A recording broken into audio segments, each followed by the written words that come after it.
అంటే శాలిగ్రామం ఇదయ్యి వచ్చేటప్పుడు బ్యాగుల్లో మరి ఏమైందో మిస్టేక్గా ఇది ఇంతవరకు ఊడిపోయిందండి. అయితే మీకు ఇప్పుడు చూపిస్తా చూడండి, ఎంత విశిష్టతో చూడండి. ఇక్కడ సాక్షాత్తు నారాయణ స్వరూపం శ్రీ మహావిష్ణవే నమః.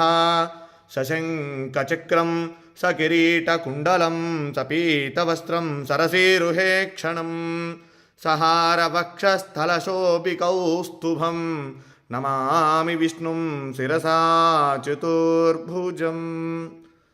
మనం నమ్మం కదా చెప్తే. శాలిగ్రామం సాక్షాత్ విష్ణుస్వరూపం అనడానికి ఇది ఒక నిదర్శనం అండి. చూడండి ఇక్కడ దీంట్లో శాలిగ్రామ రూపం సాక్షాత్ శ్రీ మహావిష్ణు స్వరూపంగా ఉన్నటువంటి శాలిగ్రామం. ఇది నేను నిజంగా ఇది మీతో నేను ఈ విషయం అంతా కూడా చెప్పాలని చెప్తాను. ఎందుకంటే చాలామంది నమ్మనటువంటి వాళ్ళు చాలామంది అనేక రకాలుగా చెప్తూ ఉంటారు. ఇదేమిటని ఇది సాక్షాత్ రాయి చూడండి, ఇది శాలిగ్రామం. దీంట్లో